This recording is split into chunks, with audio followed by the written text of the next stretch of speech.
All right, it's the Black and Gold Daily Blitz. I'm Tito Jeff Dedoff. Thanks so much for tuning in tonight. We've got a lot to get into.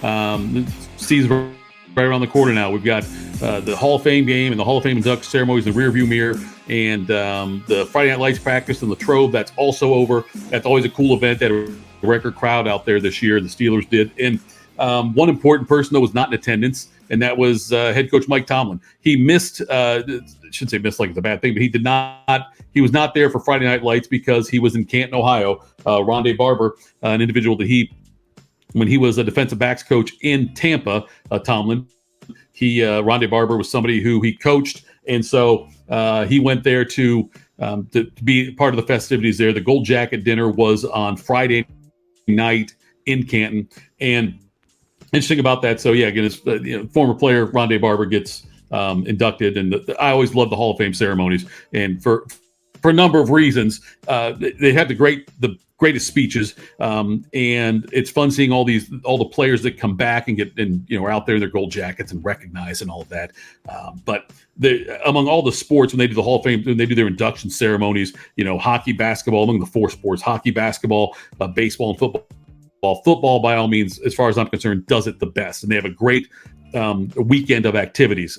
So Thursday night was a Hall of Fame game, and then Friday they do the Gold Jacket dinner, which is an exclusive group of people get to go to that. It's not like open to anybody, and they do something where they have a almost like it's like a receiving line kind of thing, a reception line, I guess, with all the Hall of Fame members, and they announce the new class. They get the new member. The first one comes through, and he shakes hands with every Hall of Famer that's there. I think there were like 103 of them maybe that were there from the former Hall of Famers. I mean, obviously some have passed away, but some other ones weren't there. But and they greets everybody, and they get to the end, and they get to have a Hall of Famer put the jacket on them, the gold jacket on the new inductees. So everyone that came through got that, a chance to have somebody put the jacket on them. And what was interesting about this was, so let's take on Friday night, Joe Thomas, the longtime Brown, who had, like 10,300 and some consecutive snaps he played, but never got a chance to do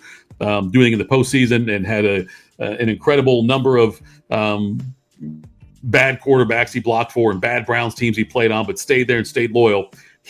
Because there's not many Browns you could have out there, former Browns in the Hall of Fame, to put the jacket on him.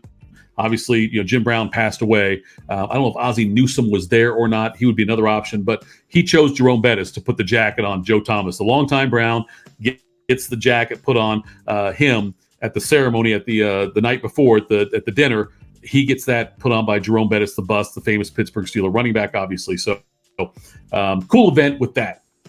By the way, so at Friday Night Lights, there were almost 14,000 people there. They said it's a record crowd out there for that. But some things that have happened lately in the Steelers camp, they don't have a fullback on their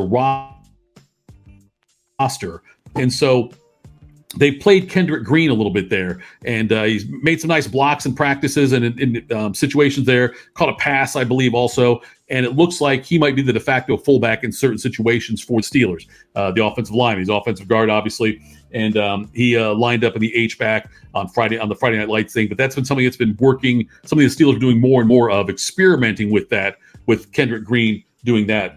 Another person who's really stood out, and it's someone that I thought when the Steelers got him, I thought it was a curious move because they've already got somebody really good at the position. But it also, though, it was someone I wasn't sure how he would fit in. But Darnell Washington's an incredible talent, the tight end. He's 6'7", and so he's a big guy. They're going to use him in the red zone. It looks like. I mean, he's a blocker.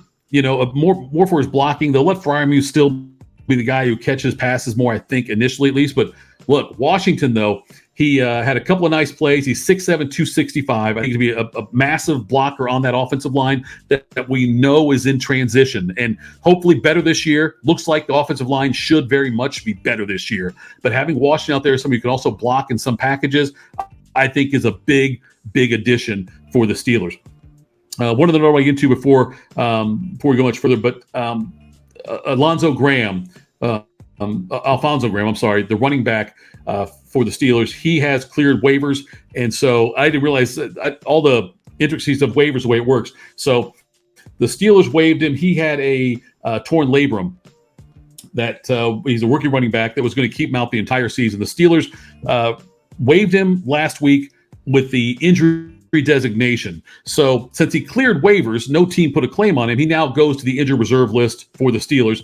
And because they put him on there, they expect to miss the whole year with the torn labrum, but because he goes there and gets waived and no one picks him up and it's all done before the season starts, he cannot come back and play this year, which no one expected him to anyways. But the Steelers could still release him if they wanted to, and they could do the injury settlement thing. I've known guys that have done that, or they just keep him on IR throughout 2023, and they'll keep his rights for the 2024 season if they want them. So we are super close to the start of the season now. I can't wait to get things started for the Steelers. It looks like Kenny Pickett's playing well, and they've got their first preseason game coming up this week. So we'll look forward to seeing what they can do there, analyze more of that, and see what the Steelers, what's going on. We'll have a lot better feel for where things are at later on this week. I don't expect a lot of the starters to play in this first preseason game. That normally doesn't happen that way. You see a lot of rookies get time in there, or guys that are battling for spots. Mostly established guys you won't see out there performing there. But I'm excited about this Steelers receiving core, and great things about Allen Robinson, Deontay Johnson, and obviously George Pickens.